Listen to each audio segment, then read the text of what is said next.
Les ressources du sol, les ressources du sous-sol, les ressources naturelles de la Guinée appartiennent à toutes les Guinéennes et à tous les Guinéens. Donc, on va partager rationnellement cela. Mesdames et messieurs et mesdemoiselles, l'État s'engage aussi à respecter et à faire respecter l'obligation de prise en compte du contenu local dans tous les secteurs de développement. Partagez la vidéo dans tous les groupes possibles. Bonjour, mesdames et messieurs et mesdemoiselles. J'espère que vous allez bien où que vous soyez à travers les quatre coins du globe. Projet de nouvelle constitution de la République de Guinée. Le référendum, c'est le 21 septembre 2025.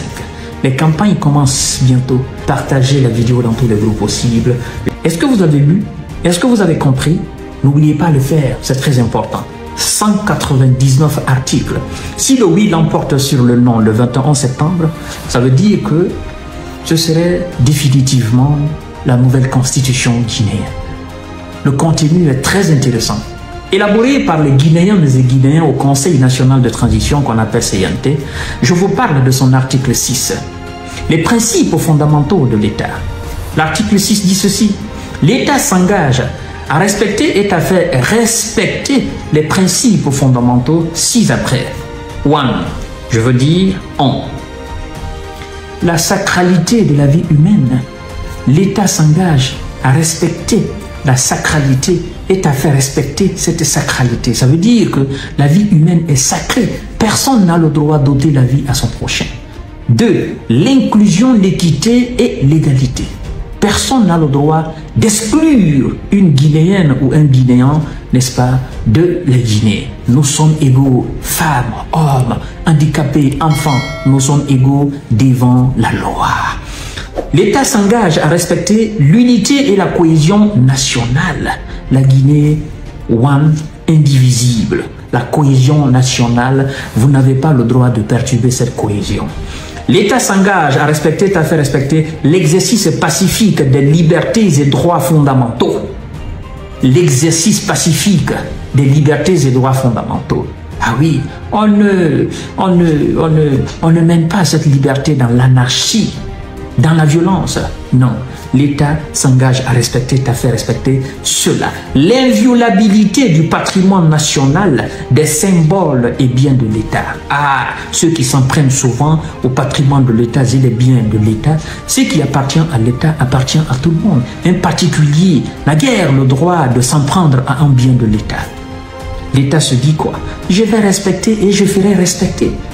Ah oui, donc faites très attention, vous qui avez pour habitude de violer les patrimoines de l'État. L'État s'engage effectivement, n'est-ce pas, à respecter, à faire respecter la priorité de l'éducation, de la santé et de la sécurité. Ça, c'est très important. Encore, l'article 6 continue en disant la préservation de l'environnement et des écosystèmes. L'environnement, là où nous vivons. La préservation de cet environnement et des écosystèmes. Vous savez que si l'environnement n'est pas bien, nous ne sommes pas bien aussi. Donc l'État s'engage à respecter, à faire respecter. Cela, c'est très important.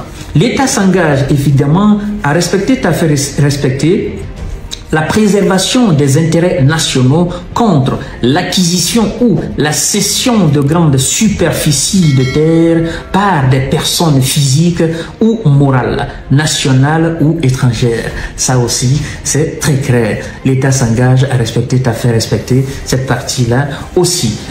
L'État continue en disant ceci.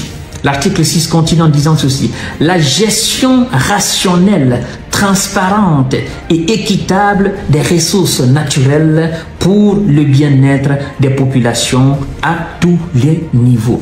Les ressources du sol et du sous-sol, les ressources naturelles de la Guinée, le partage, l'égalité, évidemment, l'État s'engage à respecter, à faire respecter cela. Parce que très souvent, il y a des gens qui se sont accaparés des ressources du pays, pensant qu'ils sont les plus bénis dans en République de Guinée. Or, l'État dit dorénavant, ça c'est terminé. Les ressources du sol, les ressources du sous-sol, les ressources naturelles de la Guinée appartiennent à toutes les Guinéennes et à tous les Guinéens. Donc, on va partager rationnellement cela. Mesdames et messieurs et mesdemoiselles, l'État s'engage aussi à respecter et à faire respecter l'obligation de prise en compte du contenu local dans tous les secteurs de développement.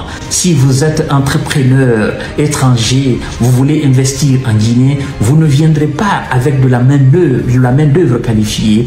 Nous allons aussi vous donner nos enfants, c'est ce qu'on appelle le contenu local. Nous allons vous donner aussi nos enfants pour travailler au sein de votre entreprise, à tous les niveaux de développement, au niveau de tous les secteurs de développement. Le contenu local, la priorité au contenu local. Ça, c'est très important. C'est pour le bien de la population, le bien aussi de nos concitoyens. L'État s'engage également à respecter et à faire respecter la promotion de la participation des Guinéens établis à l'étranger et de tous les acteurs sociaux, politiques et économiques au développement national. Nos frères et sœurs qui sont installés à l'étranger, l'État s'engage à respecter et à faire respecter, n'est-ce pas, la promotion de ses frères, à participer au développement de la vie socio-économique de notre nation. Évidemment, l'État s'engage à respecter et à faire respecter, n'est-ce pas, la promotion de la parité par l'octroi d'un quota d'au moins 30% aux femmes dans les postes décisionnels et électifs nationaux, régionaux et locaux. Ça veut dire quoi? Ça veut dire au niveau de tous les postes décisionnels de notre administration, l'État dit il faut de la parité, il faut qu'il y ait 30% de femmes à tous les niveaux. Et ça, moi qui suis défenseur des femmes, je suis partant pour ça. Et les femmes, respectons les femmes. Oui, bien sûr, mesdames et messieurs, c'est pas seulement les hommes qui ont cette faculté de décider pour la nation. Les femmes aussi. Nous avons étudié dans les mêmes universités, nous avons les mêmes facultés. Il ne faudrait pas qu'on les marginalise. Elles sont compétentes. Et donc, elles prendront part dorénavant à tous les secteurs, à tous les niveaux décisionnels de l'État. C'est très important. C'est pourquoi je vous dis de lire le contenu de ce projet de nouvelle constitution. C'est là donc le 6e article du projet de nouvelle constitution. C'est très intéressant, non? Partagez la vidéo dans tous les groupes possibles.